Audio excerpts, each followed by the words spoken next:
In this video, we're going to discuss the intermediate value theorem, and this is useful in determining intervals that contain x-intercepts. So the intermediate value theorem is actually a very general theorem that covers all the points on the graph on any continuous interval. However, I'm going to narrow it down and talk specifically about how this relates to x-intercepts. So the intermediate value theorem tells us for any function that is continuous on an interval, let's say x is from a to b, just talking in general, and if we have f of a and f of b, meaning their corresponding y values, have opposite signs, meaning one's positive and one's negative, then there must exist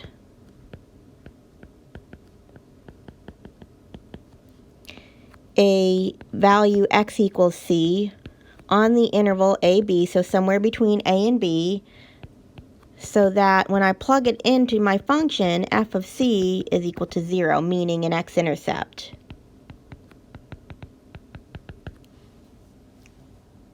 Okay, so to graphically go through to help you understand what this means, if I were to look at a graph,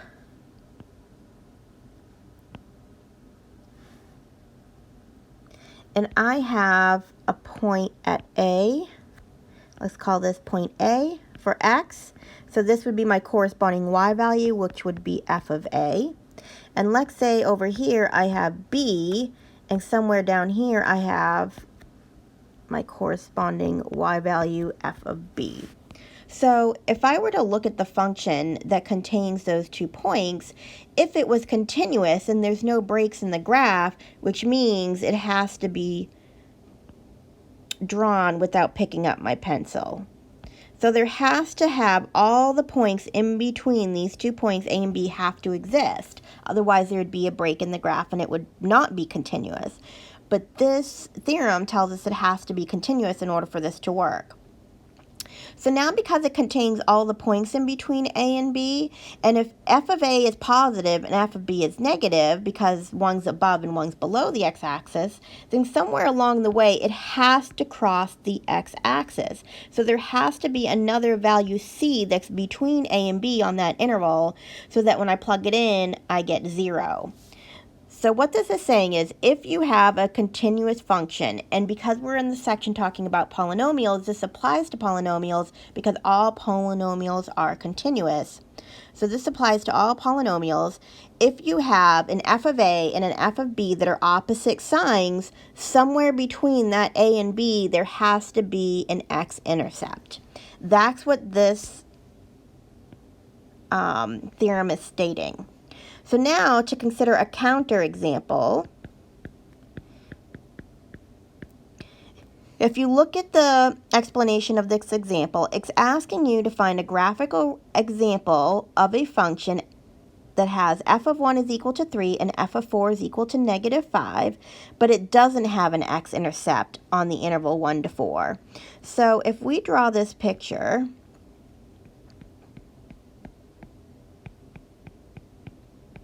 let's assume that this is on a scale of 1.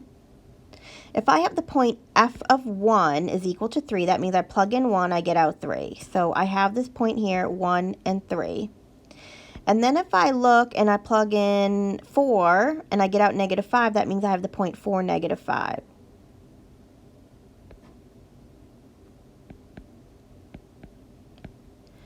So the only way that we can create a function so that it doesn't, look at what the question is asking us, it doesn't have an x-intercept on the interval 1 to 4. So think of this as my a and my b, and this is my f of a and my f of b, the corresponding y values. The only way that we could do that is if we had a break in the graph. So for example, if I drew a piecewise function like this. There's no x-intercept because it never crosses the x-axis, but we still have the points f of 1 is equal to 3 and f of 4 is equal to -5. But the only way we can do that is that it's not continuous. So what this example is trying to get at is the fact that the intermediate value states that the function has to be continuous is key in order for this to work. So when you're trying to use the intermediate value theorem to show that there is an x-intercept that exists, you have to check to make sure that the function is continuous. That is key. Okay, so let's go through two examples. Okay, example A says we want to show that there is an x-intercept that lies on this function between x is equal to 0.01 and x is equal to 0.1. So what we're going to do is use the intermediate value theorem to do this. Because this is a polynomial, the function is continuous. So I know the intermediate value theorem would work for this. So I'm going to plug in and find, so think of this as A and my B. We're looking at the interval from 0.01 to 0.1. And I want to find my f of A and my f of B. So when I plug in 0.01 into this function, I'm going to get 1.000001. And when I plug in 0.1 into the function, I'm going to get -7.999. So this is a positive value, and this is a negative y value, which means since this function is continuous, that means it doesn't have any breaks in the graph. So if you're going to go from a positive y value to a negative y value, somewhere along the way you're going to have to cross over the x-axis, which means there is an x-intercept.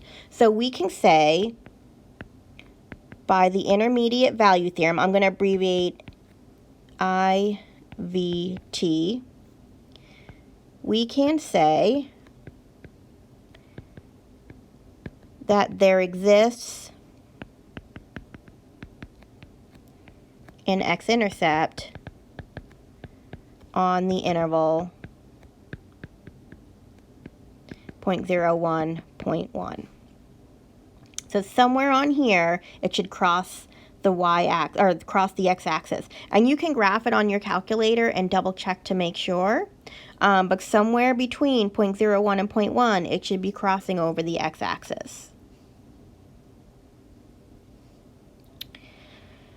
Okay, second example, we're going to do the same thing. Think of this as your A and this is your B. So we're checking it on the interval from 2 to 4. So that means I want to find f of 2 and I want to find f of 4. When I plug in f of 2, I get -10. And when I plug in 4 into f, I get 28. So this is negative, a negative y value, and this is a positive y value. And because this is a polynomial, we know it's continuous, so there's no breaks in the graph. So it has to obtain all those points in between 2 and 4. So this tells us that there has to be an x-intercept. It has to cross over the x-axis to go from negative to positive. So we, again, can say, by the intermediate value theorem, we can say that there exists an x-intercept on the interval 2 to 4. So if you were to graph x to the third minus 9x, and you were to look between 2 and 4 on the x-axis, somewhere in there it should cross over the x-axis. Now, if both y values came out to be negative or both came out to be positive, we can't use the intermediate value theorem to state whether or not there's an x-intercept in between. So we would have to do further investigation.